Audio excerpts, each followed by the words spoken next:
From lovely Maple Grove, Minnesota, and 6footmama.com, this is Still Growing with Jennifer Ebling. Still Growing is a gardening podcast dedicated to helping you and your garden grow. Hi there, everyone, and welcome to Still Growing, and thank you for listening. I'm your host, Jennifer Ebling. Well, I want to start the show out by welcoming new members to our Still Growing podcast group on Facebook. That's our listener community for listeners of the show.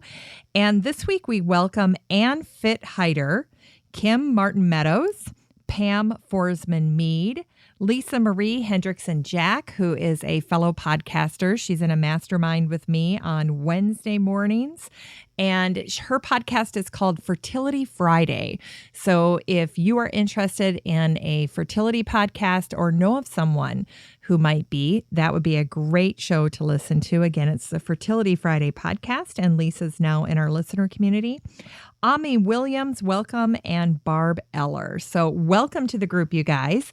And if you really like the show, I invite all of you, any listener, to join the Still Growing podcast group on Facebook. It's a great place to share your garden stories. You can ask questions of the guests of the show. You can interact with guests and fellow listeners of Still Growing and connect with people who are sharing your passion for gardening. And here's the secret. It's also where I post all of the really awesome garden giveaways and promotions from my guests and sponsors for my lucky listeners. And this week, the giveaway was for the Anna Thomas personally inscribed cookbook.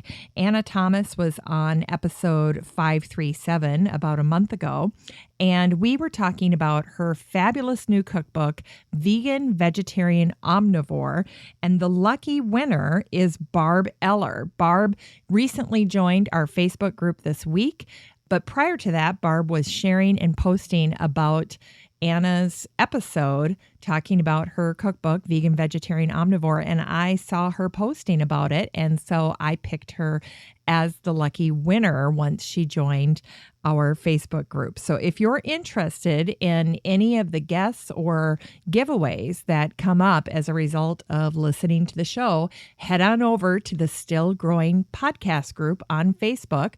And all you have to do is request to join. It's going to show up as a closed group, but you just request. And then once I verify that you're not a spammer or a robot, I'll admit you to the group and you'll be good as gold. Now, there are a couple of ways you can find the group. You can go to Facebook and you can use the search bar and type in Still Growing Podcast Group, and then make sure that you click on the group tab that pops up. There'll be a lot of tabs. It'll be like places, pages, people, top, that kind of thing. And you'll have to select group, and then that will list our group first, and then you can click there to join.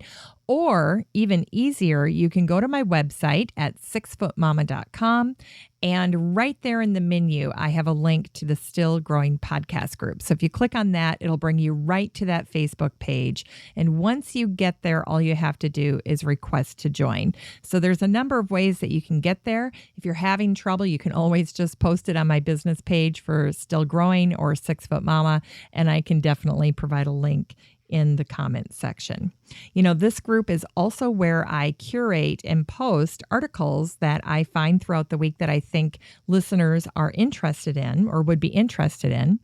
And this week I shared something from Joel Karsten of Straw Bale Gardens. He was on a 3-part episode back in, these were back in episodes 515, 516, and 517. And I think for people who are new to straw bale gardening, episode 516 really is kind of the keys to the kingdom. He goes through the steps to become a very good straw bale gardener, all the things that you need to do to set it up. But Joel recently shared an article by Bunny Guinness, who writes about her garden and her gardening experiences in a column that she has in England in the Telegraph. And she is trying straw bale gardening this year as well. And she wrote a very nice article about straw bale gardens. So I've shared that in the group. And then Gardenista has an article that was written by Kendra Wilson, and I absolutely love this article. It's all about garden designer James Horner's Rootless Garden. So James Horner is a Sussex-based floral designer, and his work takes him all over Europe. And so since he does not have a greenhouse or any type of permanent garden, he gardens in these portable boxes that are gathered around his rented house near Great Dixter, England, where he spent his formative years. And he has many tips in there for how he grows in a very portable garden because he ends up taking it with him many places. But one of the tips that was spelled out in the article, and I thought it was really clever, had to do with how he seeds his plants. So there was a picture of a seed table. It's just a table where he's got all of his brand new seed starts. And he talks about how he sows seed. And I'm going to quote this here. He says, "I sow seeds into a 1 centimeter, just less than half an inch layer of fine sand. And then I apply a protective layer of grit. The amount of grit depends on the size of the seed. For instance, Nicotiana seed should be sown into the gravel so it's not to be lost beneath it, and the same for poppies. So the sand retains moisture and the grit warms up in the sun. And the rest of the pot below this this level of sand and grit is his mix of potting soil. So that's his little tip on getting seeds started. And I thought that was so clever. You have the quality soil that's the base of the pot, and then you have this nice layer of sand so that when you're watering those seeds, the sand's holding that moisture around the seedling. It's not just dissipating through the soil. And then you have the grit on top, which is absorbing the warmth of the sun and kind of retaining that, creating almost a little microclimate for that seed to get started growing. I thought it was absolutely genius. And I'm going to try it in my own garden, especially in the spring. Not anymore. I'm not growing anything right now, but I will definitely give it a go. So that was one of the articles that made it into the Facebook group this week. And it's just an example of the types of things I try to curate for listeners of the show. So if you're interested in that, head on over. Give it a try. There were a few other things that I wanted to share that I had posted this week. One was from past guest Laurie Neverman. She had posted in her blog, Common Sense Homesteading, in the past week about her cheesy scalloped potato recipe. And I love any recipe that's got cheese and potatoes because I've got 3 growing boys and they love potatoes. And the other thing I thought was great about this particular recipe is that it is timely for this time of year to have some type of cheesy potato recipe if you want to try something new for Thanksgiving or throughout the holiday season. So it's there. It's on the Facebook group site, or you can go to Laurie's website at commonsensehomesteading.com. And Laurie was on recently as well in episode 541. And did a great interview talking about how you can make little choices to become more self-reliant. And that's the whole point of her blog on homesteading, Common Sense Homesteading. Jen McGuinness of Frau Zinnie also shared about Gala Trail's new book idea that's on Kickstarter right now, and it's called Grow Curious. This is the book that Gala wants to write, and it's all about connecting to the garden. So it's not so much of a how-to garden, but it's more about how to be in the moment in your garden and appreciate being in your garden, kind of the therapeutic aspects of gardening. So if you want to support that book, that effort, head over to Kickstarter, type in Grow Curious, and that will come right up. Laura Eubanks, who was also recently on the show, had posted in her blog about her first attempt to plant a pumpkin this year. And by planting a pumpkin, Laura Eubanks is the woman that came up with the idea to put succulents on top of a pumpkin. And then she created these fantastic pumpkin designs, and she calls it planting a pumpkin. So she has posted in her blog how she does this, an actual video. And Laura, nobody does videos like Laura when it comes to succulents. In fact, she posts succulent videos regularly on her website, and I'm a huge fan of what Laura is doing. But I thought she did a really nice job. She takes a Cinderella pumpkin and she just, right in front of our eyes, walks us through how she plants this thing. The glue she uses, although, it doesn't matter what glue you use, the moss she uses, and how I think she puts together those pumpkin tops with such great artistic flair. So she makes it look super easy. I think anyone can do it, but watch Laura in this video if it's something that you're interested in doing, because she'll be very inspiring to you. And there are just little tips and tricks that she offers along the way that I think make it go a lot smoother. So I did one last week and I'm doing a few more this week. I'm going to give some away. I'm going to do the little mini pumpkins. So I don't have such a big top to fill. So I'm going to do a smaller pumpkin and then give those away to friends and family this week as I get those wrapped up here. So these are the types of posts that I share in the Facebook group. If it's something you're interested in, I'd love to see you there in the Facebook group. In the meantime, the Still Growing book club is coming along great, and we are on chapter 7 of Marta McDowell's All the President's Gardens. So I know that the election is getting close because we're just about done with this book, and I timed it to be done right before the week of the presidential election. So we're almost done with the book, and we're almost done with the election. This week, we are on chapter 7, which is called America the Beautiful, and it's covering the time period between the 1940s and 1990s. This is probably one of the easier posts for people who maybe weren't as familiar with some of the presidents or historical references that were in previous chapters.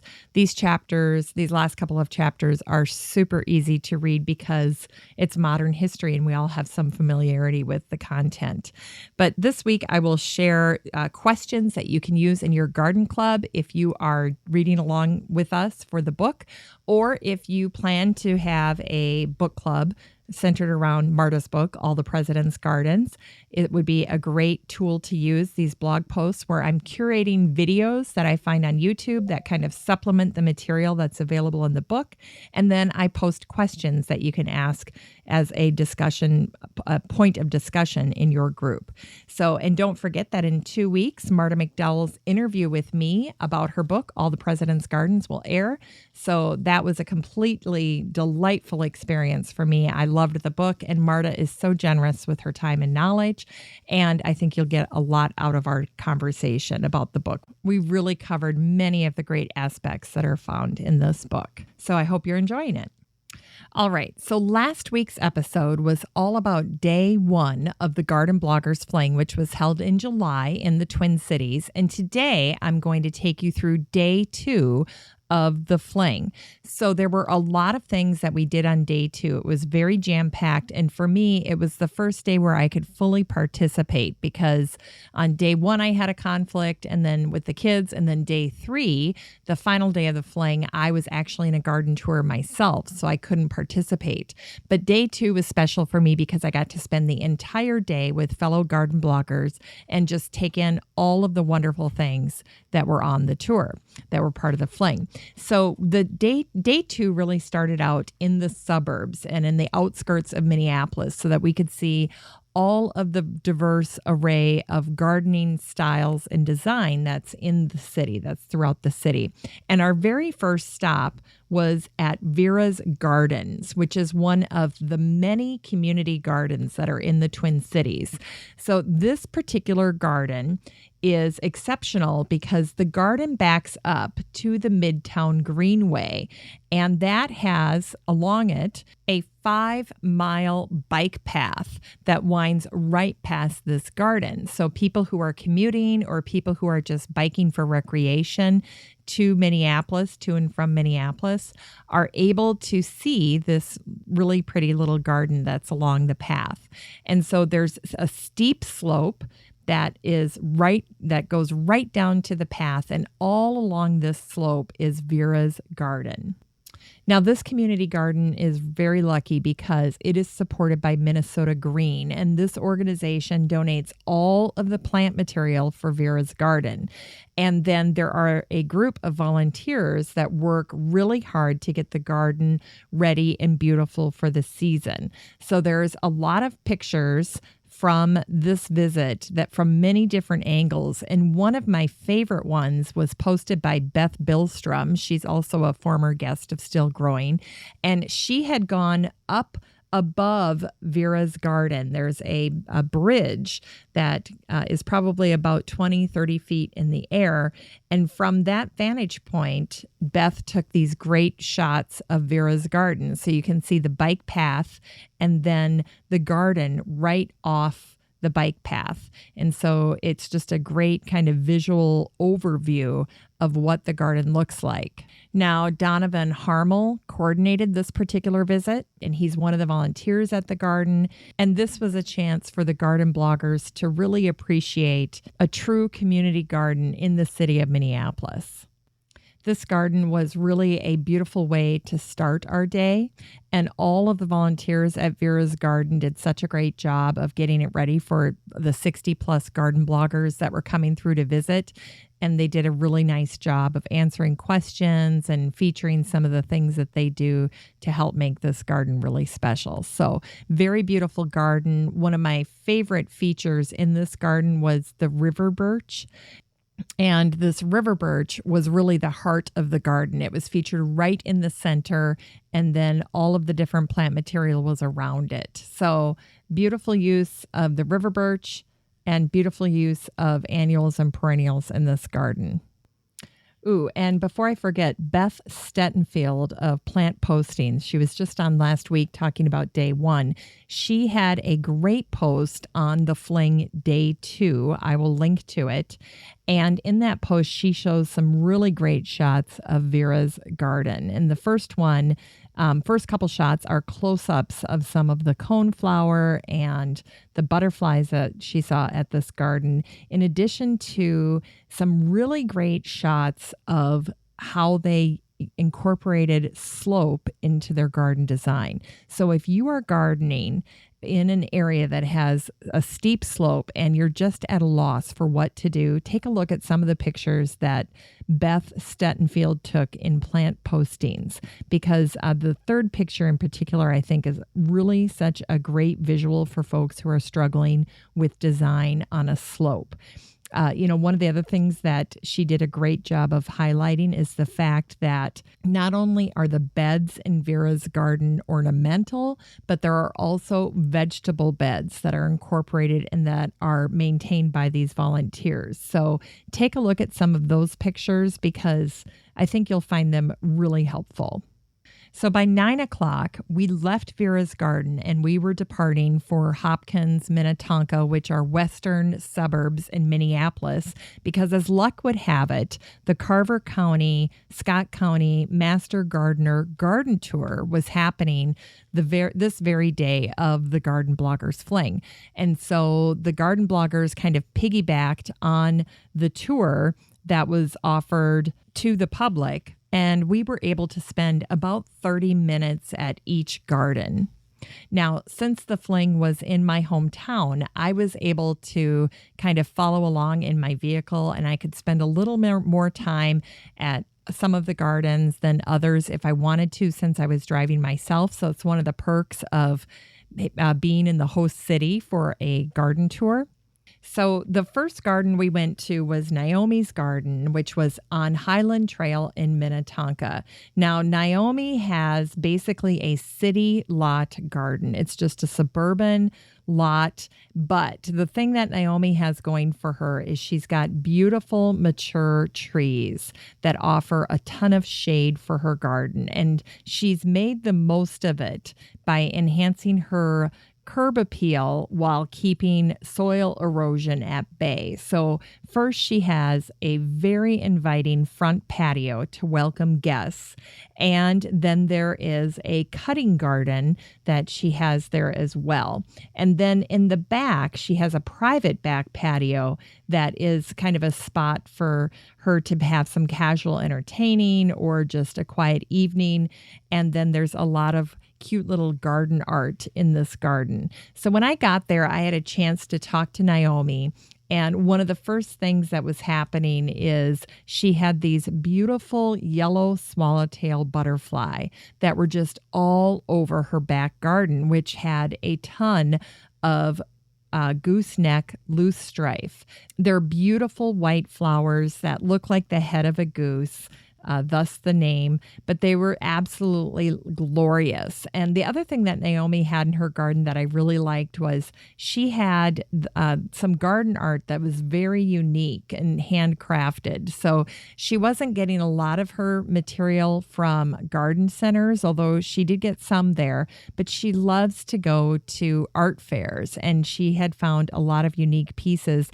One of my favorites was this copper pipe that had kind of been spiralized, and then at the very top of it had been attached a crystal doorknob, and these things reflected in the sun like crazy. So she had them on the perimeter of her mostly shade garden in the back, and they just looked like little jewels in her garden. Naomi also had a little fairy garden as well. So I will post some pictures of her cute little fairy garden. She had fountains, it was a beautiful garden. And then right as I was leaving this garden, she was walking me around the side of her garden, and she's like, take a look at this tree. And she had an evergreen that was so perfect. It was just perfectly shaped and so immense.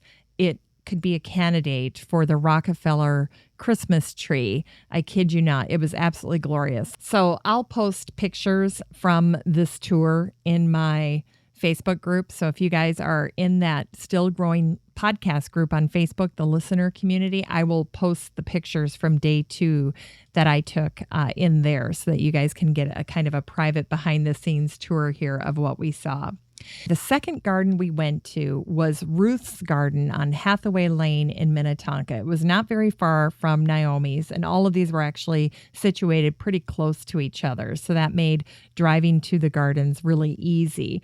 But Ruth's garden demonstrates how to incorporate natives into any landscape. So Ruth is a member of Wild Ones. And Wild Ones, of course, is a group that supports natives. And Ruth had her hands full on this property because she had to fight buckthorn to clear away room for her gardens. And it's a constant invasive issue in the garden that she has to keep her eye on. Now, Ruth did something in her garden that I thought was very special, and that is she put up a lot of postings, a lot of signage about the things that we were seeing in her garden. And sometimes when you're going through a garden, there's just so much to look at. It's hard to appreciate all of the fine detail that the gardener has so painstakingly went to get that garden up to snuff for this tour. And so I thought what Ruth did was really nice because she was kind of drawing your attention to the things that she wanted you to notice in her garden. So she even had a sign, for instance, of different gardening methods that she used. She had a sign up about the Chelsea chop. That's a method that alters plant growth. And Lauren Lindsay, in her blog, Ravens Court Gardens, did a whole post on day 2 of the Garden Bloggers Fling. And she featured a lot of these signs and postings that were in the garden as well. It's really helpful when you're going back through thousands of pictures from a garden tour to have these postings accompany your pictures, because then you can make sense of what you're looking at and kind of place that plant in that garden. And then to take it one step further, what Ruth did is she took pictures of her garden that she had taken throughout the year and showed what that garden looks like seasonally. So you could see how the garden evolves throughout the summer. So she had pictures of what that area looked like in early spring and then by mid-June, and then later throughout the year, the different seasons, the different colors, how the lushness evolves. And it was just really, really nice. So I appreciated that about Ruth's garden.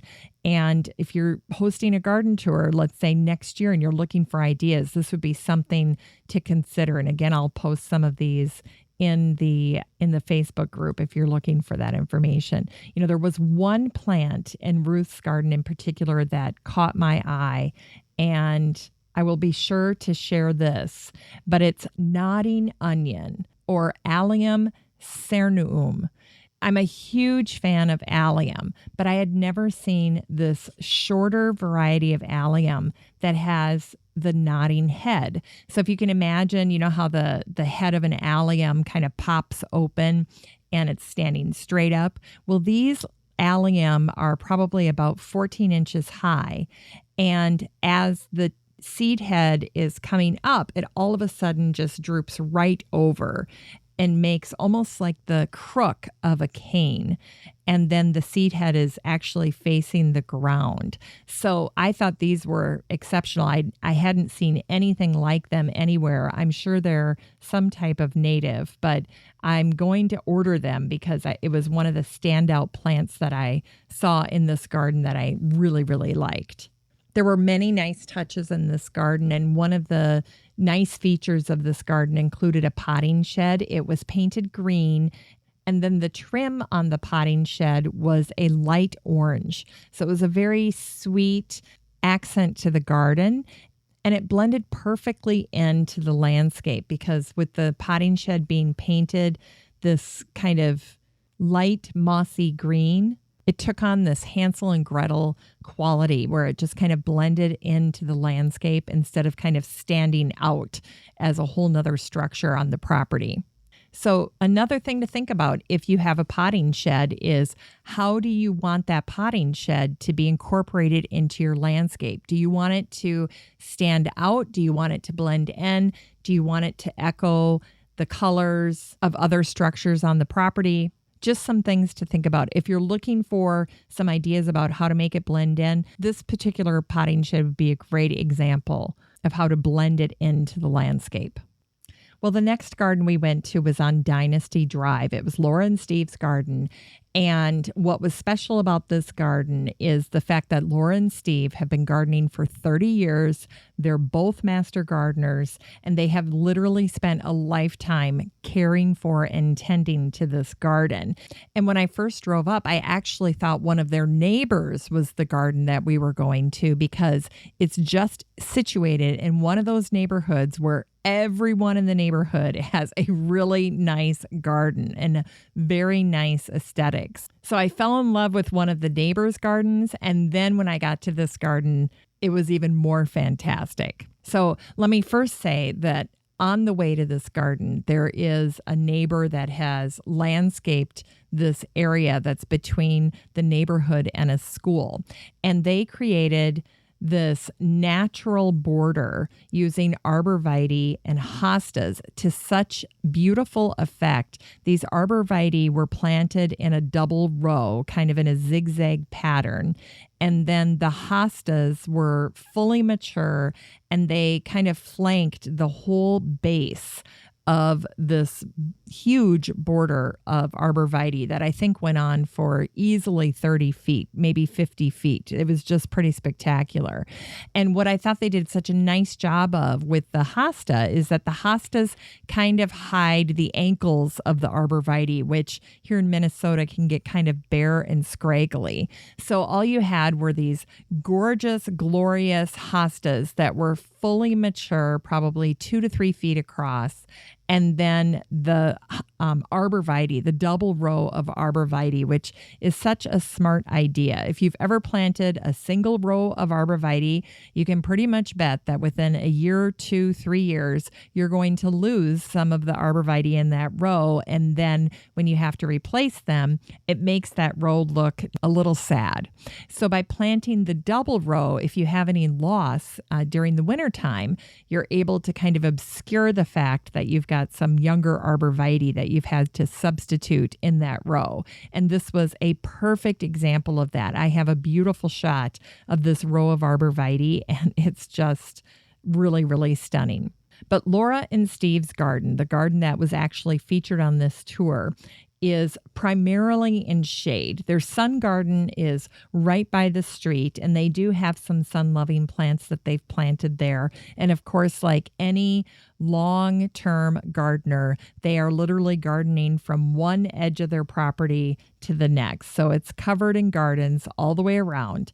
Now, Laura and Steve were out there. They were greeting us. They have 2 cute little puppies that Laura was hanging on to as she was greeting and talking to us. The astilbe were blooming. The hostas were blooming. It was a beautiful peak time in her garden. Now, there were a number of things that were standouts for me in this garden. First is the use of paths. There were a variety of different types of paths in this garden. The first was a stone path that had ground cover in between the stones. So that looked like it had been there for hundreds of years.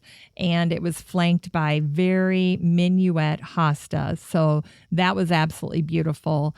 And then they had edging that went along these paths that were covered in a wood chip mulch. So these had to be hand dug and then reset with new mulch. I guess they do this every couple of years. So I had an opportunity to talk to Laura about how they do this, but it's very laborious, but it looks fantastic. And I love gardens that have defined paths throughout them. So the edging was these brick pavers that Laura and Steve had found. And then in between the brick pavers were wood chips, natural wood chips, not dyed in any way, that we could walk on to go through her backyard. Steve and Laura's backyard is special because they actually have a wildlife wetland area that's behind their property that they own, and they've chosen to keep that natural as well. So they protect that area, and they do not landscape back in there. They just keep that behind their property and keep it natural to protect wildlife. Laura and Steve have planted so many woodland plants in their backyard. I don't often see these plants in nurseries. I see them a lot at the private plant sales around Minneapolis, but they especially used a lot of these types of natives and woodlands in the border along the wetland. In fact, the owners also have a nursery that they've put in place for starting plants, and they're transforming their backyard into a native plant area. One of the things that I like to do when I'm in a garden is if I get a chance to talk to the owner about a plant that I want to know more about is I'll use Quick Voice, the app Quick Voice on my phone, and then I will just quickly record my conversation with the homeowner if I just want to get a quick little snippet about a particular plant in their garden. So here's an example of that as I was talking to Laura in her garden about this plant called American spikenard. Note. Okay, here we go. All right, so I'm in garden number 3, and there's a large woodland plant with, well, it's kind of like a vining leaf, isn't it? In a way, it's like a... And it's herbaceous. It will go all the way down in winter. Okay. When I cut it off so you see the stalk so I know where it is in the spring. Oh, that's all you do is like leave about 12 inches? Yeah, or a foot or however high you want it. Okay. And what's it called again? Aurelia rosamesa. And the common name? American spikenard. American spikenard. All right, and this is the garden of Laura Hansen, garden number 3. Yay! How'd you like all the nature sounds that accompanied that audio? I thought it was great. It puts you right in her garden. Now, Laura and Steve's garden is a certified wildlife habitat. So they have that sign that they get to post from the National Wildlife Federation in their backyard. They incorporated many, many beautiful birdhouses into their property as well. And they were really a friend of birds in their garden. Now, the very first blogger that I met at the Fling was Margaret Mishra from Canada, from Toronto, and she blogs at homegrownadventuresinmygarden.blogspot.com. And Margaret and I got the giggles in the backyard of this property, in the backyard of this garden, because they had put together this piece with conduit, and Margaret and I were laughing because we love to work with conduit. And what they had done is they created this conduit frame to hold bird feeders. And if you can imagine what a soccer goal looks like, how that frame comes up and then across, that's basically what they had done with conduit. So it was just two posts in the ground that were connected with this conduit pipe across the top. And then from that, they had suspended about 6 different types of bird feeders. Everything from suet to sunflower to everything in between. So that piece was very, very simple. Anybody could make it, but it was so clever and it wasn't overpowering in the garden. But that captured our attention right away. And for folks who love to feed birds, this would be a very simple, doable project that you could do on an afternoon in your backyard. So I'm going to post that in the Facebook group as well. Take a look at that if it's something that you're interested in. But it was really one of the things that I loved in this garden, in addition to all of the woodland plants. Well, the next garden we went to was Linda's garden in Deep Haven on Walden Road. And Linda made reference to the location on Walden Road a lot and called her garden the Walden Woods. And Pam Pinnock of the blog Digging wrote a really nice piece on this garden, and it's called I Went to the Woods and Saw Walden Road Garden. And I love how she started her post out. She said, when you live on Walden Road and you're creating a garden, you can do a lot worse than take inspiration from Thoreau. So this property was designed to have the feel of a park-like setting with evergreen and deciduous trees. And then installed on the slope of the side yard, there was a 100-foot-long curving stream, a pondless water feature that was constantly recycling the water, that created a babbling backdrop for the perennials, the evergreens, and the flowering shrubs that were along this stream. And Bryn Haas of Creative Living and Growing shot a video of this water feature that will be on the Facebook page as well. It really was very charming. And then also on this property, a storage shed had been converted into a cottage, and the cottage had a Dutch door, a red Dutch door. So the cottage was white and had black shutters and then had this Dutch door. So they had the lower part of the Dutch door locked. You couldn't go in the cottage, but you could open up the top and then look in to see that they had this thing completely decked out. There was a sofa that pulled out into a bed. There was a oven, a stove in there to keep it warm, a table for playing games. It really was a backyard retreat. In fact, when I was standing there looking at it, one of their neighbors was kind of guarding the property because they had an event to go to. So the homeowners were not out when we were at this property. But the neighbor was telling me that they have little events and little get-togethers in this adorable backyard cottage.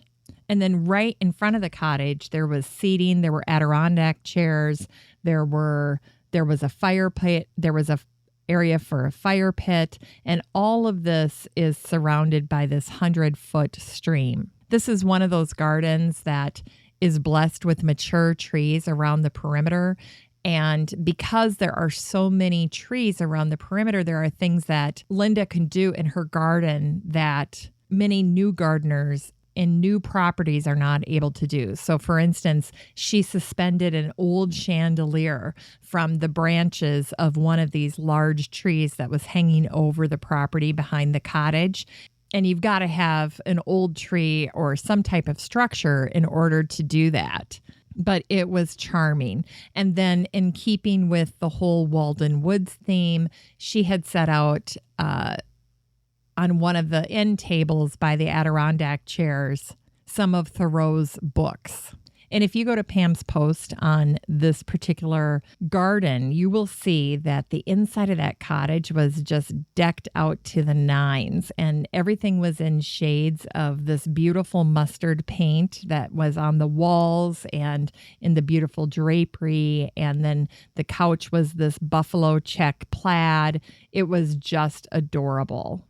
Let me just look at my photos really quick. Oh, yes. So another great example of having mature trees on property. The homeowner, right when we walked in, had a garden plaque that welcomed us into the garden. And there was a tree, a very large tree canopy that was over the garden fence. And from that, she had suspended from chains this garden plaque that said garden. It's where your heart can bloom. And then it had this monogram G with all this flower scroll work around it. So it was really, really beautiful. But again, you have to have the mature trees or some type of structure in order to hang those unique pieces. But the garden bloggers really enjoyed this property. And I think not only was the scope large enough to accommodate so many of us, because there's 60 of us trooping through these gardens, but there were so many different little areas in this gardens for congregating. So all of the Adirondack chairs around the fireplace were a natural place. And of course, the adorable cottage, people were walking around that, and you could walk all the way around the cottage. So on the back side was this very narrow path. You walked past a rain barrel that had a rain chain leading to it. And then from that, you'd walk around the backside, and there were even more plantings that were back there. So it was just a really wonderful place. There was one adorable, really cute thing that they had, and it was very small, very tastefully done, but they had at the base of one of the larger trees was a little door or fairy garden door that looked like it was set right into the tree, and the door was red to kind of echo the red on the door that led into the cottage. And even this tiny little door that they had put on the tree had a little knocker on it, and then it had a miniature cement path leading to it with a little flagstone patio, just like in the life-size one. And then very cutely, they echoed the red color with red impatiens. So one of the things all of the garden bloggers were remarking on is the fact that this homeowner had so many impatiens throughout the garden because, of course, over the last couple of years with the mildew issue, we haven't been able to grow impatiens. So I don't know where the homeowner got them, but she had them en masse in this garden. She had beautiful masses of hydrangea and bee balm, and then the deciduous trees that were around this home were just incredible. The color variation and the size, it was just really something to see. So they did a really great job, and again, this will be on the Facebook page. One last thing that captured our attention when we were leaving their property, they had a large old tree that looked like it had sustained some damage. So it was kind of hollowed out, and it appeared what they had done is filled this cavity that had started to decompose with great stuff, that foam sealer that you can use on your exterior. And then they had sprayed that brown to match the tree. So it was very clever. I don't know. I've never heard of anyone doing that for some type of tree care, but that's what the homeowner did. And I don't know if it'll help salvage the tree at all, but that's what they had done.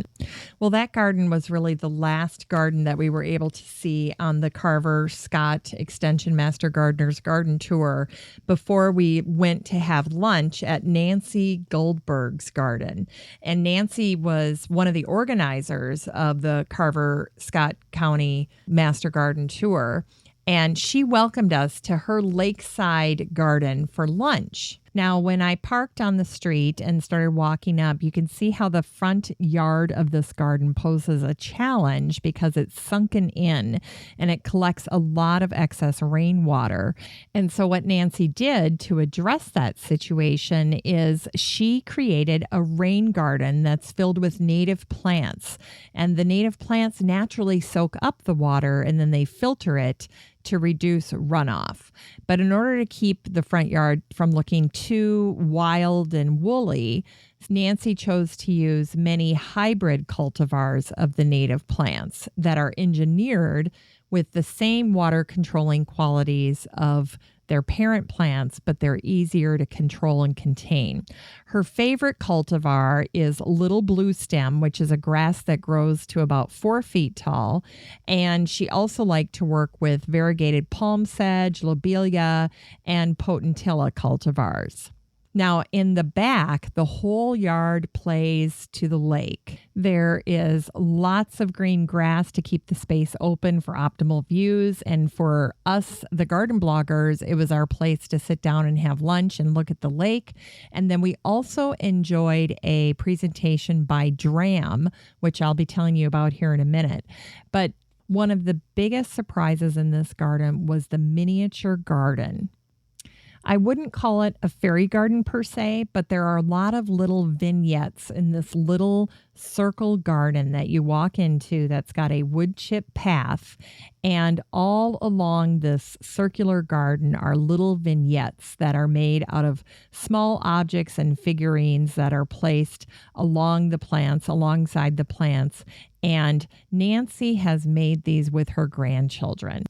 So she was sharing this story of how one year her 15-year-old grandson, who had outgrown playing in the garden himself, had explained to her that fairies were just too girly and he wasn't into that. So they worked together and they planned a Jurassic Park-inspired dinosaur vignette for the boys. And as Pam Pennick had posted about this garden, there's even one composition that shows family members watching a movie outdoors in an aunt's garden. And so you can see these little people that are lounging, that are gazing at a screen showing a scene from Prince's movie Purple Rain. So very, very cute and clever. And the garden bloggers loved that little miniature garden. You know, as I'm looking back through my pictures of our time together, one of the things that totally delighted me was that Nancy's kids had created a life-size Jenga game to play in the backyard. And all they had done was taken a simple marble slab and had that for the base. And then their son had cut a bunch of 2x4s apart and then had stamped the word Jenga on the side. And then they would play this life-size version of Jenga, the game, the tabletop game. So this is a life-size version using 2x4s, and I'm guessing that the pieces were about 8 inches long. So if you want, you can create something like that. That was extremely clever. And then along those lines, they had also created a yard Yahtzee for Nancy's husband. So they had larger-than-life dice, four of them in a basket with score sheets that you could use on the bottom to keep score, and then play a life-size version of Yahtzee. So those were two really clever touches that were off the side that people could use, and just a complete reflection of the Goldbergs and their whole appreciation for inviting kids into their garden. Now, Dram did a presentation in this garden and walked us through some of their products and offerings. And my personal favorite is the garden apron that is just a half apron that has a large pocket in the center where you can collect your garden materials. And then when you're all done gardening, you come back and you unzip both sides and the top flaps open so that you can easily either throw away those garden clippings or clean out that apron and gather up your cuttings when you're done in the garden. I thought this product was completely ingenious. It comes in many different colors, and it was available, or it is available on Amazon. And I'm going to look it up for you really quick here. I'm just going to search Dram Garden Apron. And you're looking, yep, here it is. It's the Dram Colorwear Garden Apron. And it's got, you'll see it's got the zipper area that just unzips so that you can shake it out or take out what you're done clipping. These run about $25 on Amazon and $20 to $25. And they come in really bright colors, everything from green and red to purple and yellow. So give that a look if you're trying to find some interesting gifts for the gardener in your life for the upcoming holiday season. But once we were done with Nancy's garden and the Dram presentation, we got back on the bus and we took a little bit of a ride to a very special garden that I was not aware of, and that garden was Springwood Gardens. Now, Springwood Gardens is the home of Carol Emmerich's Daylily breeding operation and display garden. And I took a video of this garden. I was in my car, so I could take a video. And after the garden bloggers had left, I just took my camera and very slowly drove through the entire expanse of this garden. And it is incredible. It's absolutely breathtaking. First of all, there's a home on the property that looks like Madeline would live there. You know, Madeline, the house covered in vines. That's how this house looks. And then if you can imagine that this house is set way up on top of a hillside that overlooks the valley below that is green and lush with fields and trees and plants. It's absolutely breathtaking. You're up so high standing on this garden, and the gravel pathways are this kind of orange crushed gravel, and it has a very California Napa Valley vibe when you're standing up there. And then, of course, all around you are thousands of varieties of daylilies in yellows and peaches and reds and oranges, and they all kind of morph together to make this one uniform, very warm and inviting backdrop.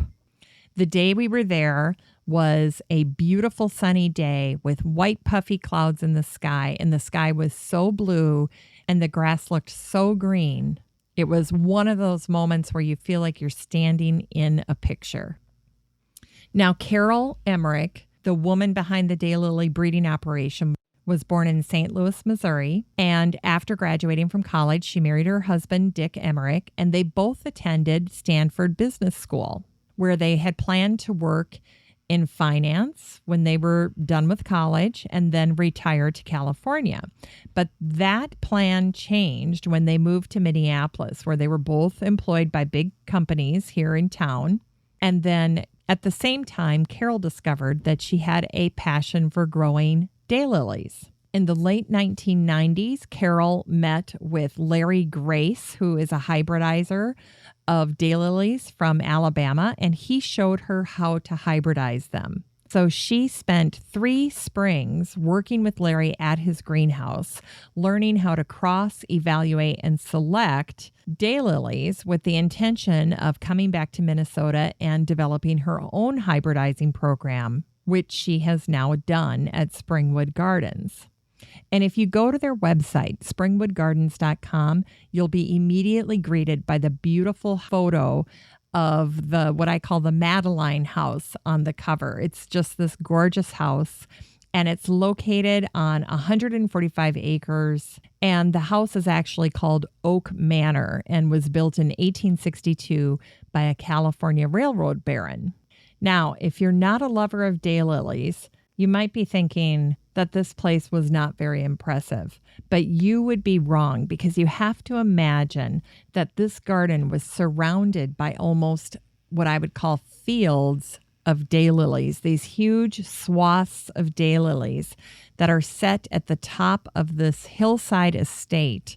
and they're swaying in the wind, and it's just incredible. And then there's this beautiful house and this large greenhouse, not to mention these gorgeous bronze statues that were all over the garden. So they were either actual antiques or replicas of statues. It was just an incredible location. So I have a video that I've posted of this garden, and it's going to blow you away. There's a fence that leads in, an iron fence that leads into the property.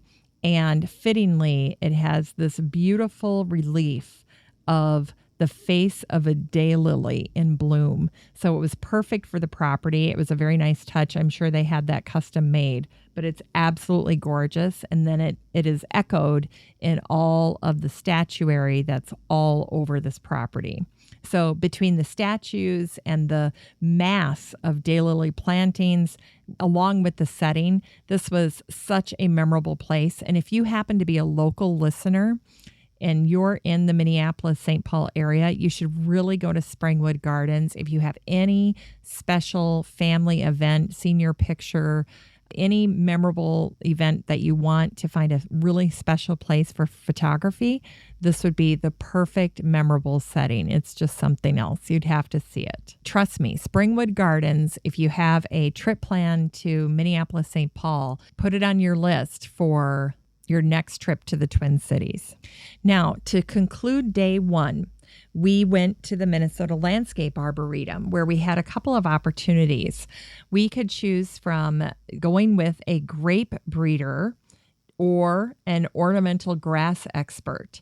And so I chose to learn more about grape breeding for the North and went with grape breeder Matt Clark as he provided our small group with a tour of the grape breeding program that the University of Minnesota has at the Minnesota Landscape Arboretum. So Matt met with a small group of garden bloggers. There were about 20 of us that walked with him through the vineyard at the Arboretum, the breeding program. And he began by explaining to us how when the homesteaders were first in Minnesota in the late 1800s, they immediately began looking for food to grow. Now, there were wild grapes in Minnesota that were growing along fence lines and things of that nature, but the wild grapes aren't good for making wine or for processing for other foods. So in 1908, the breeding operation at the Landscape Arboretum was started in an effort to figure out how to grow fruits that could withstand Minnesota winters. This is where it's really fun to have bloggers that come from all over the country because, of course, one of them asked, why couldn't they grow fruit here? And everybody started laughing. He goes, well, Minnesota winters, every couple of years, it seems, we hit a temperature that goes below 40 degrees Fahrenheit. And when that happens, there are not many fruiting trees and plants that can handle that kind of winter.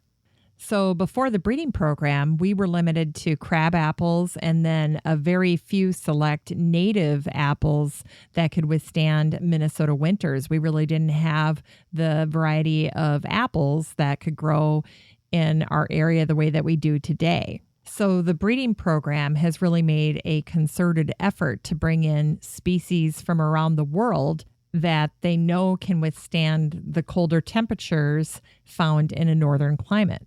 Now, Matt surprised me when he said that grapes had been grown pretty extensively in Minnesota and Iowa in the early 1900s, but as soon as soybeans and corn started to take over market share, they really lost their footing in the marketplace because, of course, farmers could make more growing corn and soybeans. So grapes kind of went by the wayside.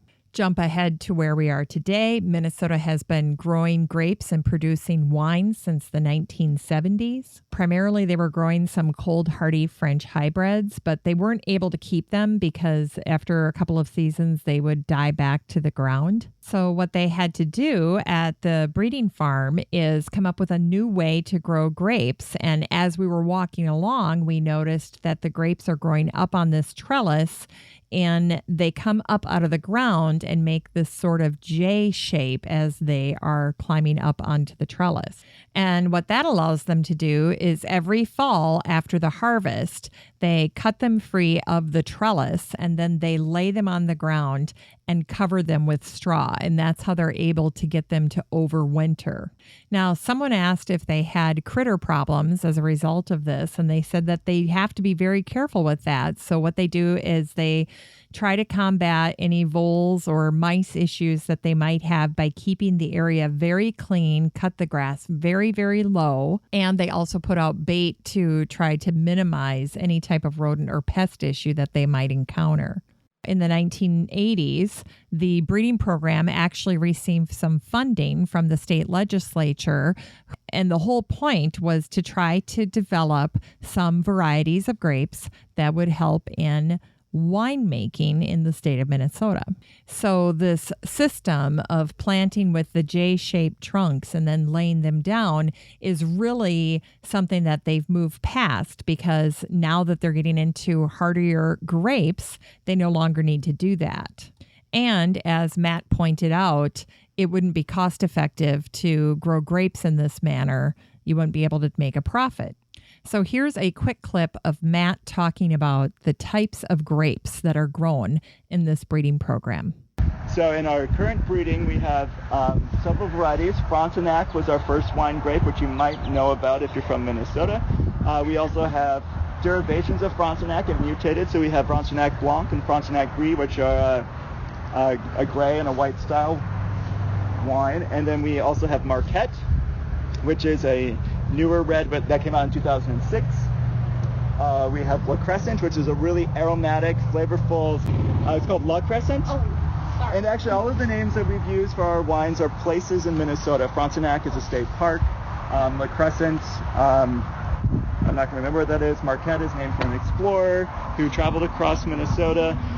And then our newest variety is coming out in 2017 is called Itasca, and if you know anything about the Mississippi River, Itasca is our state park and where the headwaters for the Mississippi start. And so another homage to our great state of Minnesota. Now, at this point, one of the garden bloggers who was from Vermont said she recognized a lot of the varieties because they're also grown in the state of Vermont, where, again, they're facing colder temperatures. So that made complete sense. But she asked about Itasca and how long it would take in order for that vine to be able to produce enough grapes in order to make wine.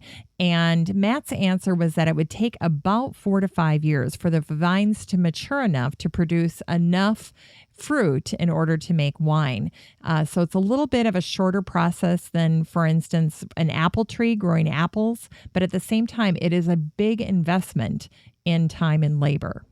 Next, Matt talked to us about the difference between these grape cultivars and native grapes. And he starts to tell us about the properties of native grapes. Let's take a listen. Maybe 10% more sugar in the berries than some of the grapes here, or even 2 times as much sugar as a table grape that you get at the supermarket. So it had really good traits. Some of the native species that we use, Vitis riparia is one of them. Labrusca is another one. So over this 120-year period of breeding grapes, we've been able to try to capture those really good traits for the native things, get the berries to be larger, get the acid levels to come down, maintain the high sugar, interesting flavor profiles. So it's kind of a trade-off in trying to incorporate some of those things. Because if you lived here, you would say, oh, I see grapes growing here. Why aren't they really that great for me to eat? So similar for apples, we could grow crab apples, but no one wants to process a little apple that's that big. So Honeycrisp, you're probably all familiar with, was developed at this property here. How do you get the vine to get that J formation? What do you do? We actually grow them when they're young and just lay them and kind of grow them at an angle. And then at the end of the season, we pull it with a string and kind of get a little curve in it. Okay. And then you cut off anything that's growing straight up. Okay. The audio quality, unfortunately, isn't really great, but I want to share with you a few more clips of Matt's talk with us. The next piece is him talking about the fact that they have a winery on site and they're actually making wine. And here he's talking about the implications of that entire process. So we actually produce as much wine as we can. So for example, if this is a new grape and we were really interested in it, we would harvest as much fruit as we can and make a very small batch of wine. Something like this would probably produce, I don't know, 3 or 4 cups of juice, and we would produce a very small batch of wine, and then we would taste that in March or so and decide, yeah, I made a good wine or it didn't. And then if it didn't, or it got lots of disease, we just come along with our pruning shears and take it out. So we have about 11 acres of grapes, and that translates to about 10,000 vines, and most of those are unique. So they're things that you've never heard of. All they have might be just the name of the 2 parents and its spot in the vineyard. Others, like Minnesota 1376, kind of start to come to the top. We'll keep that one around for a little bit longer, especially since we use it as a parent.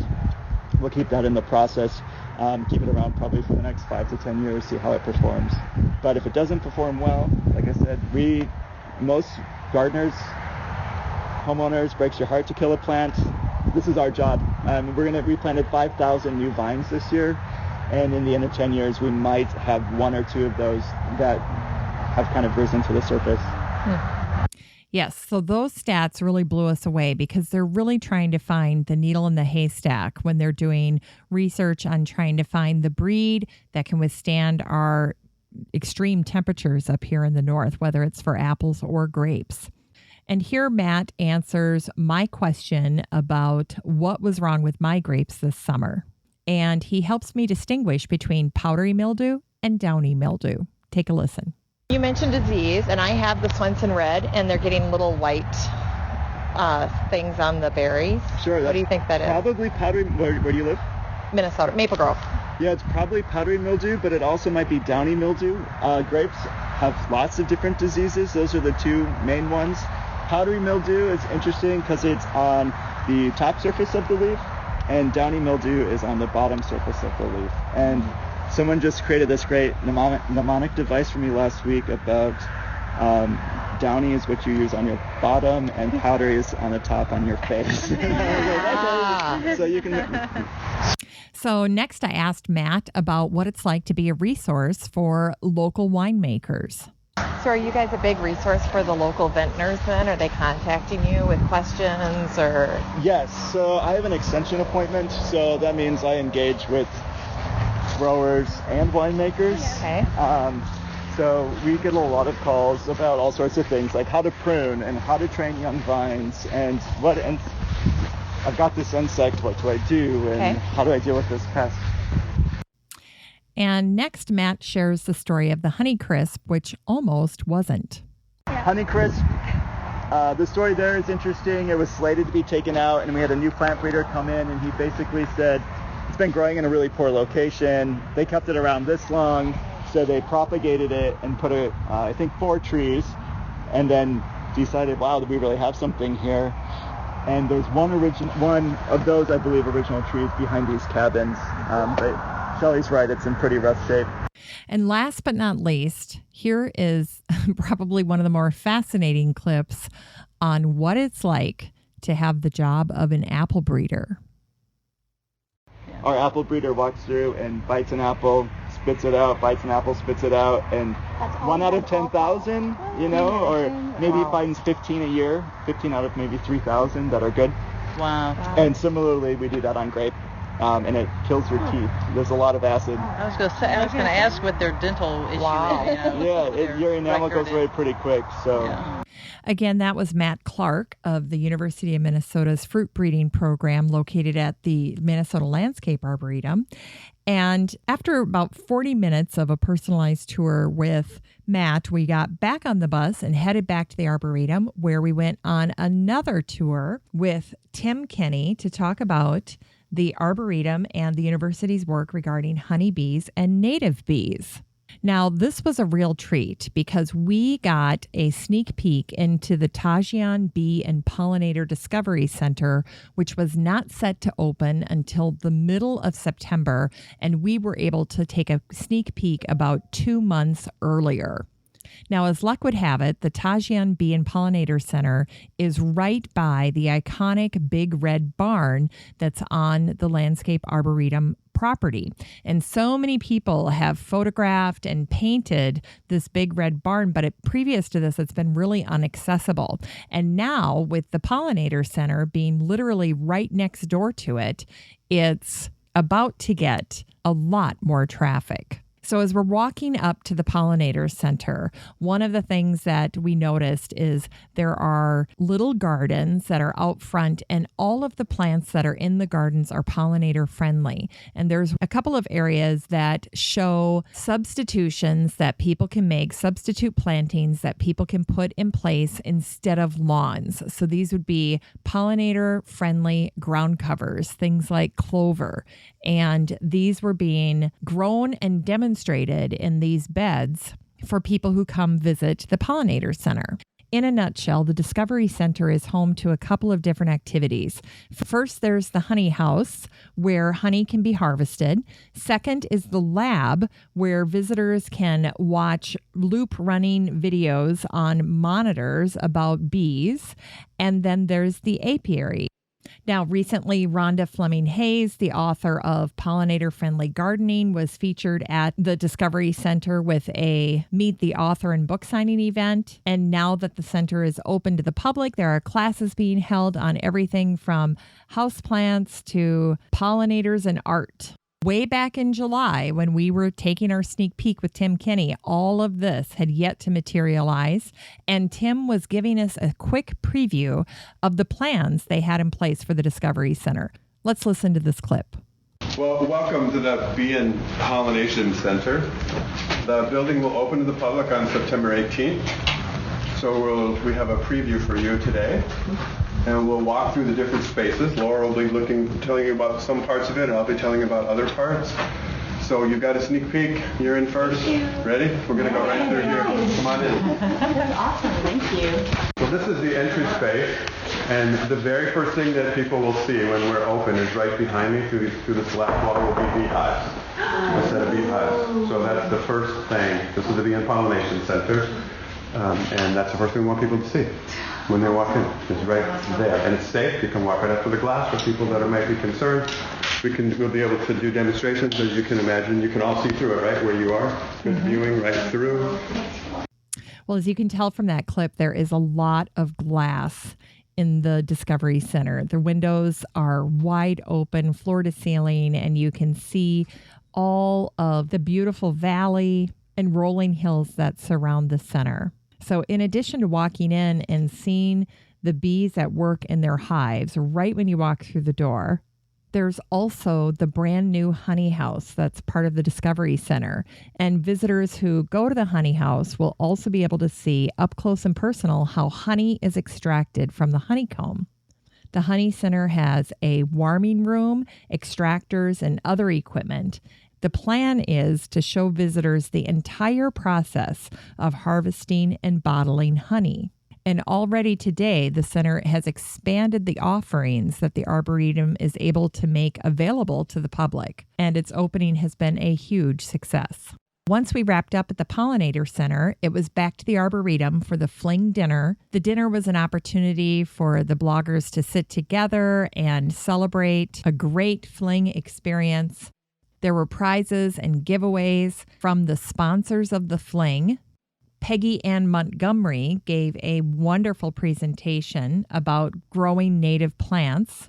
In fact, she's going to be on a future episode of Still Growing, so look for that in December. And there was a little time for people to explore the Arboretum and check out the gift store.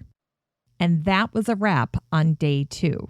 So as you can see, these days are really full on the Fling. So if you're thinking about going to the 2017 Garden Bloggers Fling and you are a garden blogger, you're going to want to go to the Garden Bloggers Fling website. Just Google Garden Bloggers Fling. And next year's Fling, the 2017 Fling, is taking place June 22nd through the 25th in the Capital Region in Maryland, D.C., and Virginia. And if you go to the website, you'll see that there is a $300 registration fee. and that will get you registered. What you'll need to do is send an email to Tammy Schmidt, who is the director of the 2017 Fling. And then once she verifies that you are a garden blogger, she will send you a link so that you can register for the Fling. She's capping attendance at 100 participants.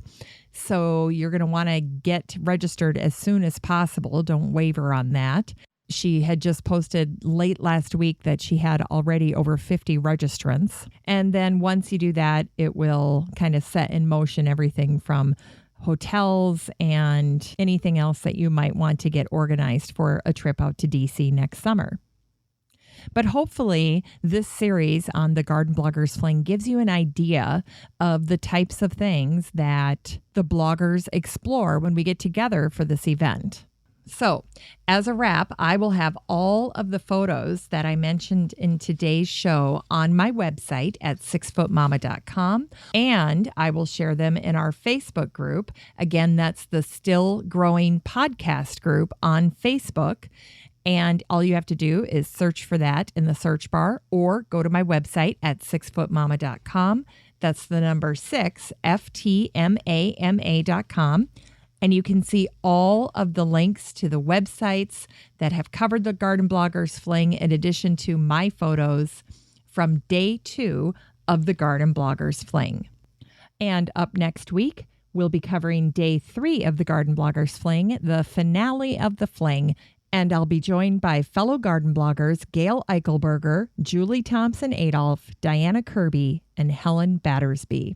Well, that's it for the show today. I want to thank my team at Podfly Productions for helping put this show together, David Myers, Ein Kadena, and David Gregerson. I want to thank my production assistant, Taylor Davey, and of course, all of you for listening. Have a great week, everyone. Still Growing with Jennifer Ebling is a 6footmama.com production made in lovely Maple Grove, Minnesota. Still Growing is a weekly gardening podcast dedicated to helping you and your garden grow.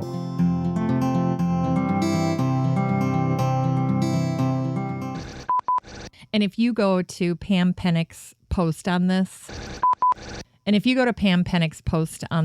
particular, if I say one more P,